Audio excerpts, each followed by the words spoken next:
Hi guys, welcome back to my channel. For today's video, we are going to be going over Course 2 in the Fashion Industry Essentials program, which is Thinking Like a Designer. So getting right into it, Course 2, like I said, is Thinking Like a Designer, and this one is pretty self-explanatory. It's Thinking Like a Designer. So Thinking Like a Designer is kind of leading up to fashion production and getting you in that mindset.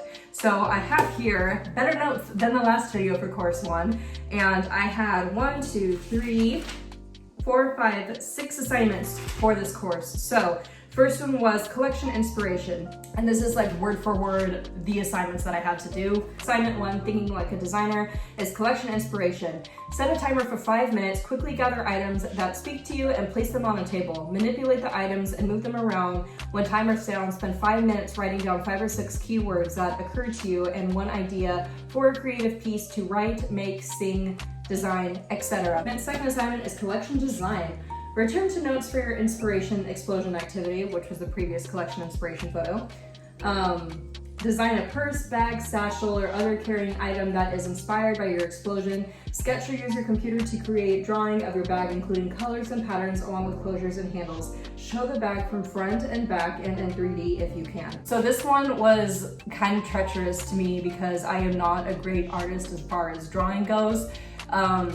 I feel like I would have cool ideas of what to design, but I myself am not a designer. I don't think I'm very good with my hands, so I was kind of like, oh my god, now I wanted to make like a satchel or a bag, something like that of that nature, because it's kind of like, I love satchels, but I'm like, oh my god, how am I gonna make one? Like, what? But that's one of the things I loved about the course too, is it kind of took you outside of your comfort zone and taught you all the different aspects of the fashion industry, regardless of what industry, what part of the industry that you were most interested in getting into. Third assignment is collection sample.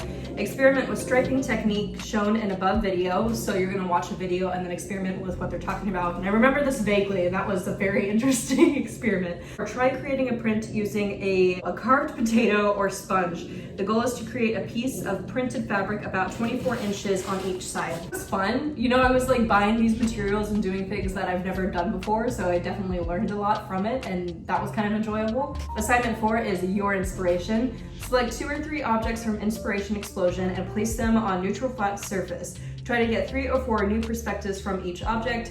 Take photos from different angles. Create an inspiration board from photos. This was fun. This is something like, if you're trying to be an influencer or an Instagrammer, something like that, a blogger, this I feel like is fun to do because I think you get to experiment a little bit with photography and neutral backgrounds if you're trying to really focus on certain objects, you know, whether it be like a candle or whatever the primary focus is of that photo. You can experiment with different angles and neutral backgrounds to really make that photo pop.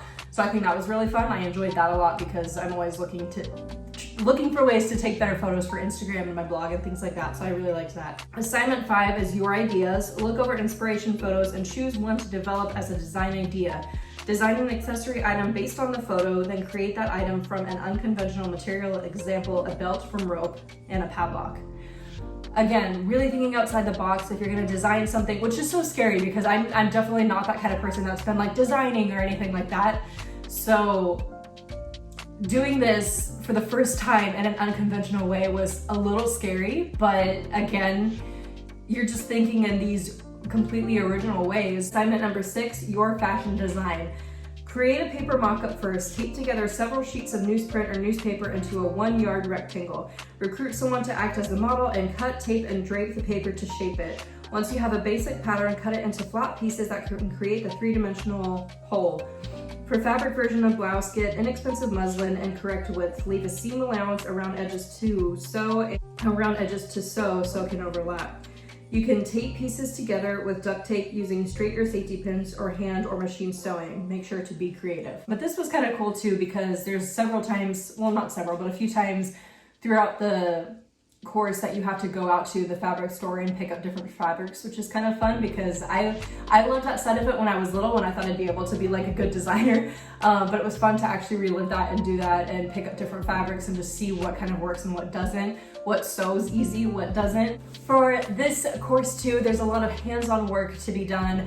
If you are very visually creative, which obviously you are if you're here, but if you're very visually creative in the sense that you like designing things in unconventional ways and being original with, you know, belts or bags or whatever it may be, this is going to be one of your favorite courses. If not, Don't worry, it's not that bad. This definitely wasn't my focus going into the course, so doing this was a little bit like, I don't know what I'm doing, but it's gonna be fine. It's really fun to learn all these different techniques, and you'll definitely learn a lot. If you liked this video, please be sure to give it a thumbs up. Don't forget to subscribe for more content, and I will see you guys in the next video. Bye guys.